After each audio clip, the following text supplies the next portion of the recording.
In 2019, Sabrina matched with a guy on Tinder named Nick, who she thought was really cute.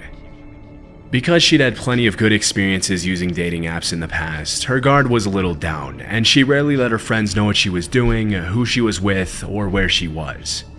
For the first couple of dates with this guy, they went to get coffee or on walks outside. After about 2 weeks of dating, Sabrina decided she really liked Nick. He was friendly, good looking, he was funny, he had his life together, and they also had great chemistry together. For their third date, Nick suggested that Sabrina should come over to his place to have some wine. Feeling safe and comfortable enough to be alone with this guy at this point, Sabrina agreed. When the night of their date finally came, she went over to Nick's house, excited to get to know him even better. The two joked around for a bit and started talking like on their previous dates. After a while, Nick poured her a glass of wine. At this point, Sabrina thought things were going really well and she felt comfortable in his company. However, after a while, at about 8 p.m., Sabrina started feeling a little funny. She felt almost sleepy and a little weak. She had trouble stringing a sentence together. Now, in the past, Sabrina had been roofied once before at a college party, and so she immediately recognized the effects as soon as they kicked in. But at the exact same time, now realizing the danger of the situation she was in, she pretended she was feeling fine. From her past experience, she knew she only had a few minutes before she passed out and was left vulnerable and at the mercy of this man that she thought she could trust. She knew she had to do something, and so at around 8:15, Sabrina told Nick as quickly and energetically as possible that she needed to use the bathroom, trying her best to make it seem as if nothing was off. Fortunately, Nick didn't seem to notice anything strange about her behavior, and once she was inside the bathroom, she locked the door immediately and called the police. As Sabrina sat there, her surroundings starting to blur, she told them that she had been drugged and that they needed to come get her out before something terrible happened. Less than a minute after giving the cops Nick's address and hanging up the phone, she was completely out. But because she was still under the effects of the drug, she felt herself slide in and out of consciousness during this time. All she remembers is the police putting a bag over her head as they carried her out of the bathroom and into the patrol car.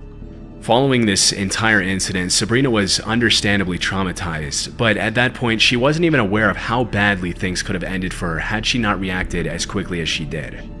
A few days later, she received a call from the police asking her to come down to the station to give her statement. Once there, she mentioned to the cops that the only thing she remembered clearly was that they had put a bag over her head, but that she could have imagined it due to the effects of the drug. As soon as she said this, the cops looked at each other uncomfortably and confessed that they had indeed put a bag over her head. Sabrina looked at them, kinda confused. They quickly explained that it was actually to protect her. When they walked into the apartment, they saw that Nick had set up something extremely disturbing for her in the living room, and that seeing it would have been too traumatizing for Sabrina. She immediately felt a shiver go down her spine. Because Nick was thrown in jail following the incident, she never found out what exactly he had prepared for her. However, she kinda sees this as a good thing. After this whole nightmare, Sabrina deleted Tinder and vowed never to go back to online dating again.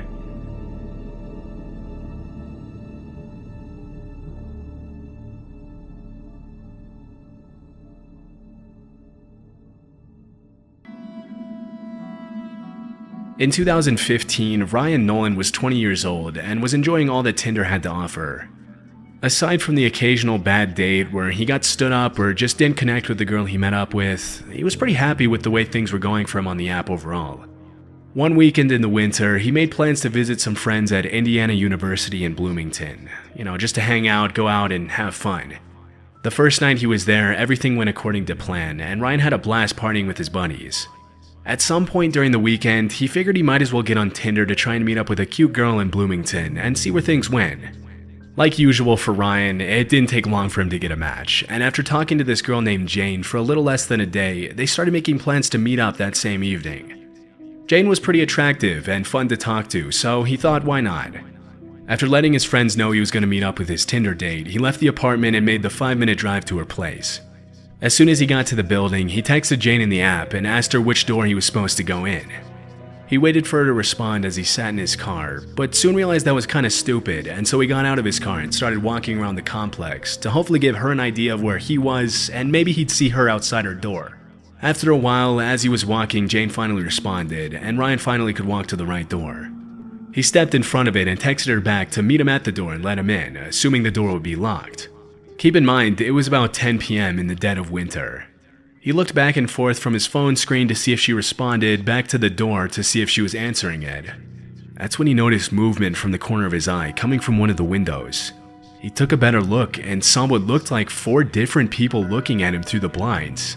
He thought it was pretty creepy, but he also didn't know that window was to Jane's specific apartment. It could have been one of her neighbors or something, and he also wasn't in the best part of town, so he kind of just brushed it off. He again texted Jane to ask her where she was. Less than a minute later, his phone dinged, and it was her replying that the front door to the complex was already open. He was kind of surprised that she would leave the door unlocked so late at night, especially in this part of town. He walked in and shut the door behind him.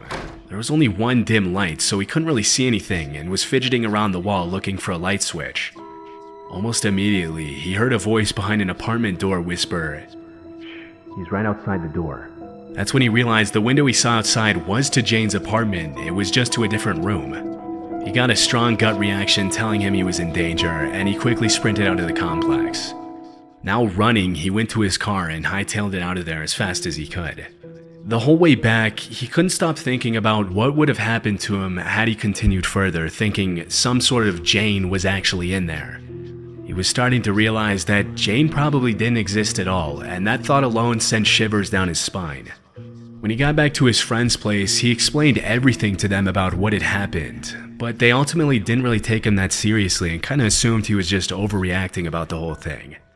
A little later that evening, they went and got a few beers, and right before he went to bed, he got an ominous text from Jane saying, "Where did you go? I've been waiting for you all night." Immediately, he blocked the number and went to sleep. He never found out who exactly was waiting for him in that apartment, but if one thing's for sure, he knew it wasn't a girl named Jane.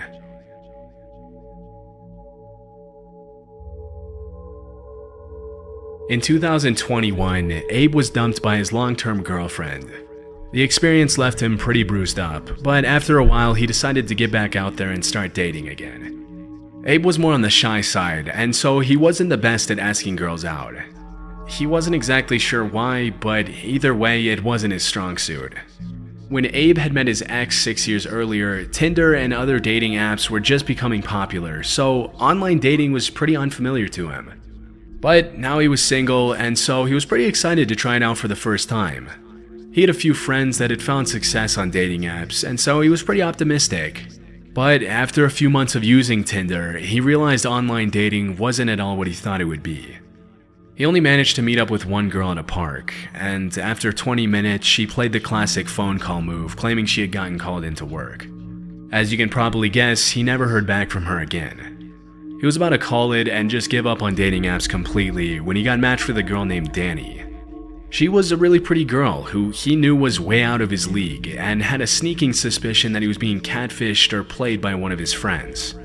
He'd heard many stories of catfishing, and at one point he thought for sure Danny was going to be some 50-year-old dude. But because he didn't have many other options, and he was thrilled at the small possibility of Danny being who she said she was, he continued to talk to her anyway. They talked for a few days, and finally agreed to meet at a local park, which Abe thought would be a perfect spot for a first date. There was this big lake in the middle and a series of trails that went all around the lake, which he thought would be pretty romantic. They agreed to meet up at 5 p.m. when the both of them had gotten off of work. A little after 5, she messaged him saying she was walking to the pavilion where all the picnic tables were. He looked over to his left out of his car window, and sure enough, there was the girl from the Tinder pictures. She was actually real. A newfound nervousness knowing that she was actually real, Abe got out of the car and walked up to her. They were able to talk for a few hours and actually had some pretty good chemistry between the two of them. Abe honestly couldn't believe he was pulling it off. Later that evening, as their talk was starting to wrap up, they decided to go for a walk on one of the trails, not wanting to end the date, and even though it was starting to get dark out, they decided to do it. Normally, Abe would never have agreed to walk in the dark with a stranger he had just met online, but he felt calm with Danny for some reason. He trusted her. They even held hands, and for the first time since he had been dumped, Abe felt something special. They walked for a long time along the lake until it was pretty much completely dark, at which point Danny suggested that they turn around and start making their way back to the parking lot. For the first few minutes, the walk back was perfect. They had a few more good conversations, and it felt like the chemistry was continuing to grow. However, that's when things took a turn for the worse. They weren't far from the parking lot when Abe noticed what looked like a man standing in the walkway, just watching them from a distance. The guy was just standing there, which obviously wasn't normal, and he could barely see him from the distance, so he started to wonder if it was just his imagination. He didn't say anything to Danny at first, but as they got closer, with the help of the faint light of the moon shining through the trees, he realized it was a person. Danny froze before Abe could say anything, and that's when he asked her if she could see the man, and she said that she could. That's when Danny shouted at the man and asked him if he needed anything, but the man just continued to stand there, staring at them. Abe was a bit taken aback by this, thinking they should just sneak away rather than make some giant scene about it. He thought this would put them at a better chance of being attacked, but he also didn't want to seem too scared in front of Danny. He tried to write off the whole thing as some idiot trying to play a joke on them, doing his best to hide the fear in his voice as he also yelled out. Danny reluctantly nodded towards the man, ensuing that they should keep going. And so Abe did so. He walked with her. He continued to pray that the man was just playing a joke on them, or that he would just turn around and leave them alone. But the guy didn't move at all. To make matters worse, they could now clearly see that he was concealing something behind his back.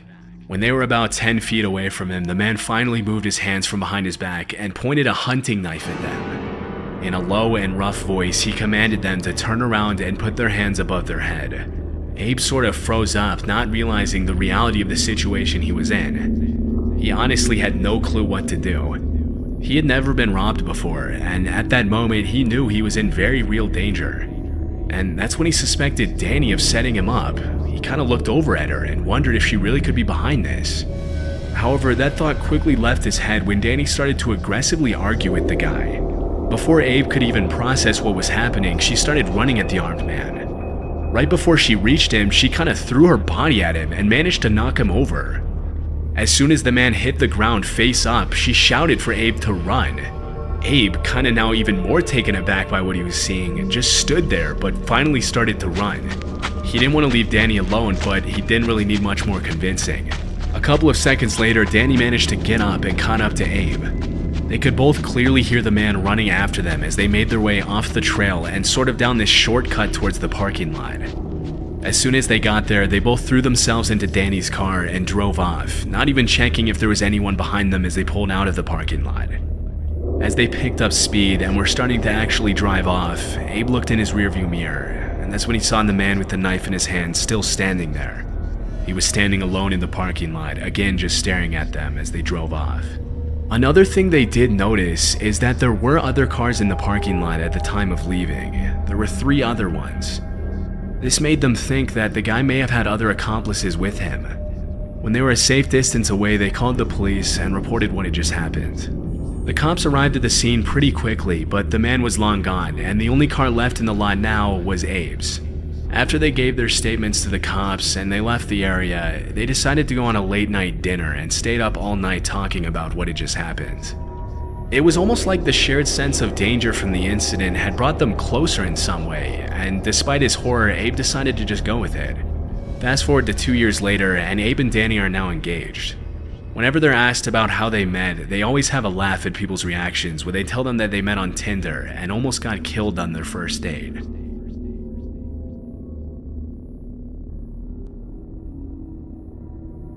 When he was 21, Taylor had just gotten dumped by his girlfriend and had also recently become a police officer.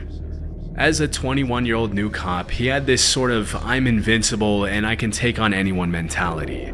So when he downloaded Tinder and matched with a good-looking girl named Brianna who was way out of his league, he assumed things would go great for him. After getting to know her a while on Tinder, they finally set up a date to meet. Brianna had mentioned our house had this great open field to sort of just look at the stars, hang out, and talk, and she offered for it to be their first date location. Taylor thought it was as good a spot as any and agreed.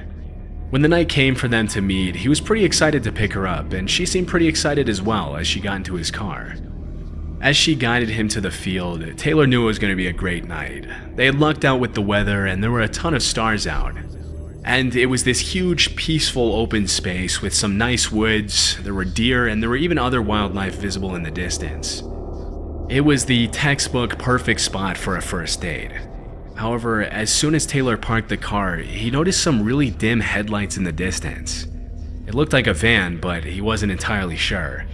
When the vehicle got closer, he confirmed that it was a van, and he was a bit confused thinking they were the only ones on the property. As the van got closer, it didn't look like it was stopping, and it was in perfect head-on collision line with the parked car they were in. But as it got closer, it finally hit the brakes and stopped almost headlight to headlight with their parked car. It pretty much blocked Taylor's car from moving forward at all. Brianna seemed to have a confused look on her face, and so assuming she didn't know who it was, he kind of prepared for the worst and told her to stay in the car while he went to see what was going on. He grabbed his flashlight and walked up to the van, where he saw a pretty big dude sitting in the driver's seat. Sort of angrily at this point, he asked him what was going on and if he could back up his car a little bit. Surprisingly, the man was actually really polite, and in a low, kind voice, he said he was the owner of the property and didn't mean to scare them at all. According to the man, who introduced himself as Bob, he had been having trouble with poachers on his property and just wanted to make sure Taylor and Brianna weren't going to be shooting at the deer or hurting any of the other animals on the property. Taylor, a bit taken aback by this, lowered his voice to a more calm level. He smiled politely and assured him that they only came out to look at the stars and the wildlife. Bob seemed to be pretty happy with his explanation, and a few seconds later he wished them a nice evening and drove away. Taylor, pretty happy with how he had handled things, went back to his car ready to enjoy his first date. However, now Brianna, for whatever reason, didn't seem to be on the same page, and he noticed something very off about her behavior. Instead of actually talking to him and enjoying the date like they were just before, she was now texting nonstop, and when Taylor asked her who she was talking to, she refused to answer. He thought it was pretty weird, but he chalked it up to her nervousness or whatever and tried his best to strike up a fun conversation with her. About an hour later, he saw the same headlights coming towards them again, this time at a much faster pace than before. Feeling that he and his date were now in serious danger, he hopped in his truck and moved to a more defensive position. After the van screeched to a stop inches away from Taylor's car, even closer than before, Brianna jumped out of the truck and ran towards the van. Taylor at first was sort of confused, thinking why she would run to this van that seems to be a threat to them. However, that's when Taylor realized he had been set up. Thinking quickly, he got out of his truck and commanded them to get on the ground. Obviously though, neither Brianna or who he now realized was Bob complied. To Taylor's horror, Bob then charged at him and knocked him on the ground. Using all of his strength, Taylor managed to get up on his back and get up before Bob could grab him again. Everything was happening too quickly for him to process, but he knew he had to do something quickly or something really messed up would happen to him. That's when he saw Brianna, who a second ago he trusted, grab the metal pipe from Bob's van. She sort of shouted at him that they had a gun, but that if he gave them all his money and his truck, he would walk away unharmed. Now again, Taylor had this sort of I'm invincible kind of mindset, and so he refused, to which Brianna started to cry, saying that she didn't want to hurt him if she didn't have to. When he saw Bob run back to the van, he finally revealed to them he was a cop, and he drew his concealed gun and commanded them to get on the ground. After a moment of shock, they finally complied, and Taylor scrambled to call 911. Just as he was telling dispatch that he had 2 suspects at gunpoint and needed backup immediately, Bob and Brianna got up and quickly started sprinting away into the darkness. Even though he knew it was a dumb choice at the time, Taylor initially started chasing them and ran into the woods around the field. The chase lasted maybe 30 seconds when Taylor heard 3 loud pops and saw a muzzle flash in the distance. Now feeling true panic for the first time that night, he sprinted back to his car and put the pedal to the metal until he was a safe distance away. Minutes later, he went back to the house where he had picked up Brianna, called dispatch again, and asked the cops to come to that location. As soon as his sergeant and field training officer got there, obviously knowing who he was, they sort of gave him crap about having to call the cops. When he really was the cops, he was just off duty. However, at the same time, they did recognize the seriousness of the situation and got in a patrol car and all drove down towards the field. To everyone's surprise, the van was still there. To Taylor's disappointment, his sergeant ordered him to stay in the car, keep his mouth shut, and only come out if they were getting shot at. Although the sergeant and training officer didn't find any sign of Bob or Brianna, they did find drugs in the center console of the car. But that wasn't all they found. When they came back to the patrol car, they weren't doing any more joking around, and the both of them looked pale and horrified at what they had just seen. They told Taylor to follow them back to the van, and after peering inside, he saw several knives, duct tape, lighter fluid, a decent amount of rifle ammo, handcuffs, and what looked to be dried blood. In the front passenger side, they found an AR-15 style rifle and 2 more handcuffs. The atmosphere obviously immediately changed as the 3 of them looked at each other wide-eyed. The team called for backup, and a few minutes later, detectives arrived at the scene, which is where it was revealed that the plates were stolen and that the van had been reported stolen a few weeks prior to the incident. Taylor does still get picked on by his supervising officers about the incident to this day, but he's just happy no one got hurt. Since that night, he never went back to online dating again.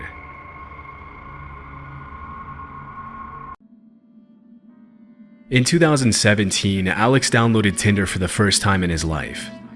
Because he'd never had much success with women and he didn't consider himself too attractive, he figured he might as well try his luck with dating apps. As is often the case for average-looking guys in online dating, Alex initially didn't get a lot of attention from the kind of girls he wanted to meet up with. But things took a turn when pretty soon he got a message from a pretty blonde girl named Katie.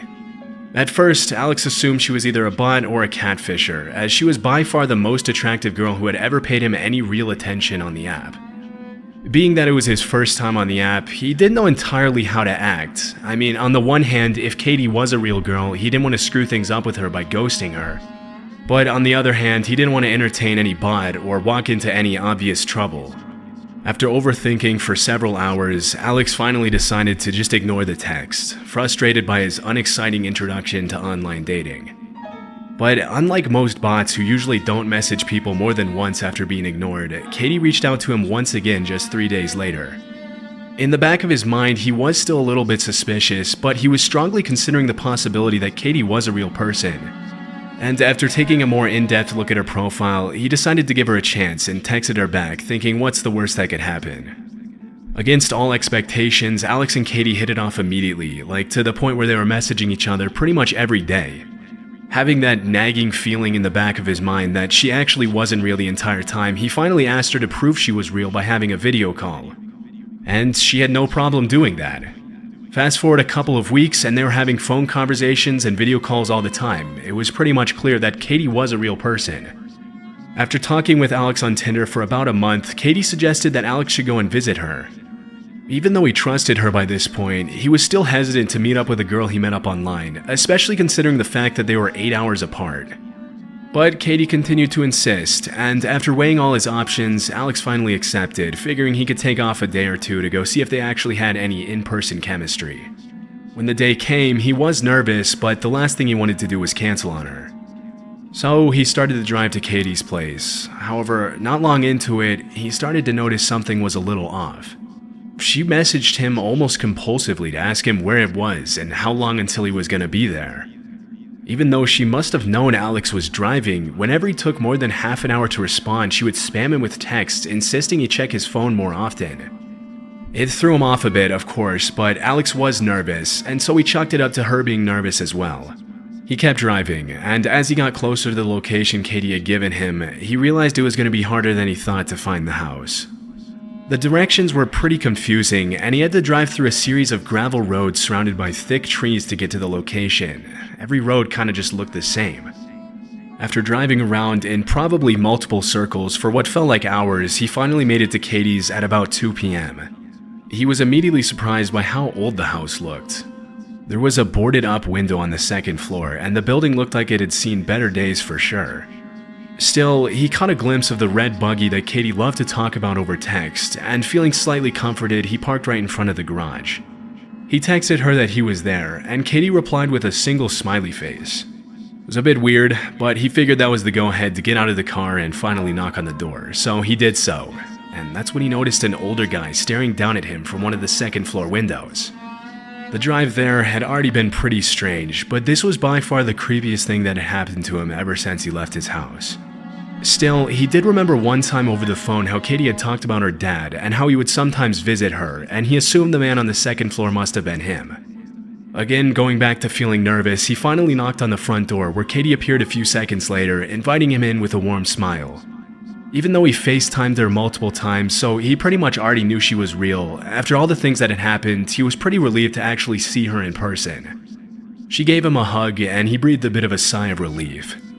They talked for a little while, and that's when Alex asked her why she hadn't told him about her dad being there that day. Katie's face instantly showed confusion, and she responded that her dad was halfway across the country and wasn't planning on visiting for at least a few weeks. As far as she knew, she was home alone. Thinking she was obviously just trying to scare him now, Alex kind of rolled his eyes and explained how he had seen her dad looking at him through the second-floor window when he got out of his car. That's when Katie's face turned an obvious pale color, and she whispered to Alex that they had to leave the house immediately. Surprised by the seriousness of her reaction, his heart kind of fell to the bottom of his chest, realizing they might be in serious danger. They went out the front door and got a good view of the house a good distance away, and that's when Alex begged for an explanation.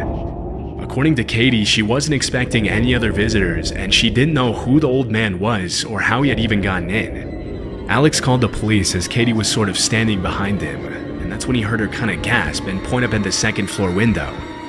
There again was the old man looking down at them. He looked sorta old and frail, as if he hadn't eaten in several days. As soon as he noticed that he had been noticed, he sort of backed away, slowly disappearing into the darkness of the rest of the house and out of view from Katie and Alex. Pretty terrified from the sight, the two of them got into Alex's car, where they locked the doors and waited for police to arrive. They didn't want to fully leave the premises because they wanted to be there when the police arrived, but they also wanted some sort of safety to protect them if any sort of danger came their way from this man. 2 police officers arrived about 30 minutes later. They happily searched the entire house from top to bottom. However, they didn't find anything, except the back door hanging wide open, but the man himself was nowhere to be seen inside the house. The cops couldn't really do anything at that point, so they kind of just told the two to go back inside and make sure all the doors and windows are locked and to call them back if anything else happened. They left, and Katie, pretty understandably, was too scared to spend the night alone, and so Alex agreed to stay with her downstairs on the couch to avoid going to the second floor. Katie explained how her dad owned a shotgun, and so the two of them grabbed it and put it by their side as they sat there.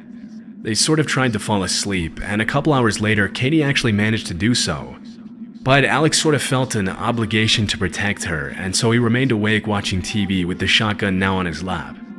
Ever since the cops had left, the night was going pretty peacefully, and Alex, kind of forgetting about what had all happened, he even thought he might still have a chance with Katie the next day.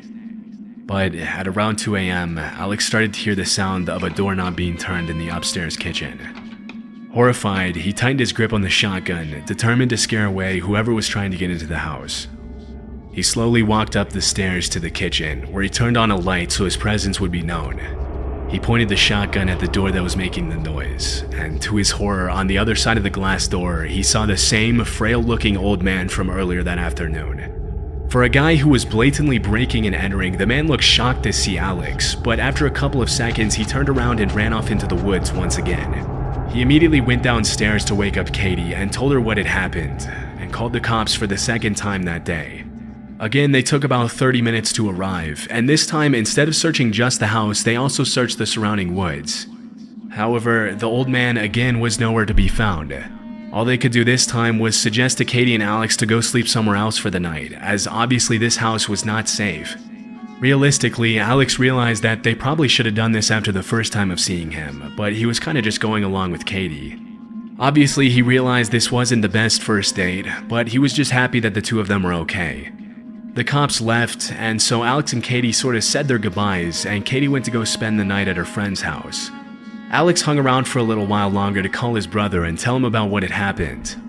A few minutes later, sitting in his car on the phone with his brother and about to pull away, he saw someone move out of the corner of his eye.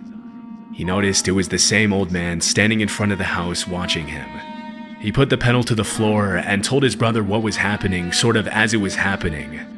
After he got off the phone with his brother, he debated calling Katie and telling her what had happened. He didn't really want to, knowing that it might scare her, but ultimately he decided he probably should. Although he did end up going on a couple of dates with Katie after that, he said he never fully got over the incident, and they eventually broke things off. According to Alex, Katie never went back to that house alone.